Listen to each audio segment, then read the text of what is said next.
Carrie suggested we go for a drive in her new two-door BMW coupe. In the parking lot, we slipped into her bucket seats. Carrie took over from there. At nearly 90 miles per hour, she zipped us up to that windy edge known to some as Mulholland, a sinuous road running the ridge of the Santa Monica Mountains, where she then proceeded to pump her vehicle in and out of turns, sometimes dropping down to 50 miles per hour, only to immediately gun it back up to 90 again. Fast, slow, fast, fast, slow. Sometimes a wide turn, sometimes a quick one. She preferred the tighter ones, the sharp, controlled jerk, swinging left to right before driving back to the right, only so she could do it all over again until after enough speed and enough wind and more distance than I'd been prepared to expect, taking me to parts of the city I rarely think of and never visit. Hey, pretty, don't you wanna take a ride with me through my world?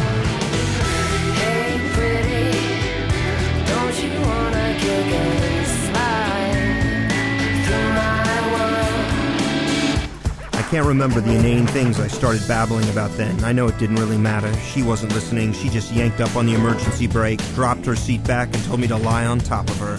On top of those leather pants of hers, extremely expensive leather pants, mind you, her hands immediately guiding mine over those soft, slightly oily folds, positioning my fingers on the shiny metal tabs, small and round like a tear, then murmuring a murmur so inaudible that even though I could feel her lips tremble against my ear, she seemed far, far away. Pinch it, she'd said, which I did, lightly, until she also said pull it, which I also did, gently parting the teeth one at a time, down, under, and beneath, the longest unzipping of my life. Hey, pretty, don't you wanna take a ride with me through my world?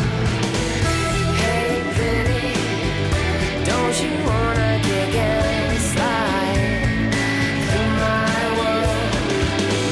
Hey, pretty, my pretty baby, rock it through my world, my world. Hey, pretty, my pretty baby, rock it through my world. We never even kissed or looked into each other's eyes. Our lips just trespassed on those inner labyrinths hidden deep within our ears, filled them with the private music of wicked words, hers in many languages, mine in the off color of my only tongue, until as our tones shifted and our consonants spun and squealed, rattled faster, hesitated, raced harder, syllables soon melting into groans or moans, finding purchase in new words or old words or made-up words, until we gathered up our heat and refused to release it, enjoying too much the dark language we had suddenly stumbled upon, craved to, carved to, not a communication really, but a channeling of our rumored desires.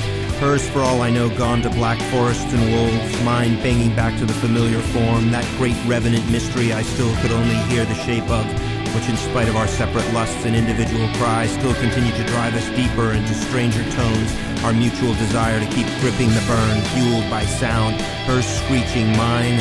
I didn't hear mine, only hers, probably counterpointing mine, a high-pitched cry, then a whisper dropping unexpectedly to practically a bark, a grunt, whatever, no sense anymore, and suddenly no more curves either, just the straightaway. Too bad dark languages rarely survive. Das nicht zu Hause sein.